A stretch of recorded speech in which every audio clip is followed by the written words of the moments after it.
মার্কিন president Donald Trump কলম্বিয়ার president Gustavo পেত্রোকে হুমকি দিয়ে বলেছেন, দক্ষিণ আমেরিকার এই নেতা তার মাদক বিরোধী অভিযানের পরবর্তী নিশানা হতে পারেন। বুধবার হোয়াইট হাউসে ব্যবসায়ী নেতাদের সঙ্গে এক গোল টেবিল বৈঠকে ট্রাম্পের কাছে এক সাংবাদিক জানতে চান তিনি কলম্বিয়ার প্রেসিডেন্ট পেত্রোর সঙ্গে কথা বলেছেন কিনা। উত্তরে ট্রাম্প প্রথমে বলতে শুরু করেন, আসলে আমি তাকে নিয়ে খুব বেশি ভাবিনি।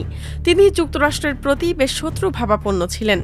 এরপর বেশ আক্রমণাত্মক হয়ে ওঠেন ট্রাম্প হুঁশিয়ারি দিয়ে বলেন, তিনি যদি নিজের ভালো না বোঝেন তাহলে তাকে সমস্যায় পড়তে হবে।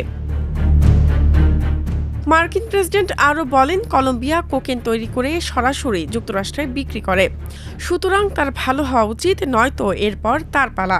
ট্রাম্পের এই মন্তব্য এমন এক সময়ে এলো যখন তিনি ক্যারিবীয় সাগরে একটি তেল ট্যাঙ্কার দখলে নেওয়ার জন্য মার্কিন সামরিক অভিযানের বিষয়ে কথা বলছিলেন, যার লক্ষ্য ছিল কথিত নিষেধাজ্ঞা লঙ্ঘনের জন্য ভেনেজুয়েলা ও ইরানকে শাস্তি দেওয়া। পেত্রোকে নিয়ে রিপাবলিকান প্রেসিডেন্টের এই আক্রমণাত্মক মন্তব্যের কারণে কলম্বিয়ার সঙ্গে সম্পর্কের টানাপোড়েন চলছে। এই দেশটি বৈশ্বিক মাদক বিরোধী যুদ্ধের অংশ হিসেবে কয়েক দশক ধরে যুক্তরাষ্ট্রের অংশীদার ছিল।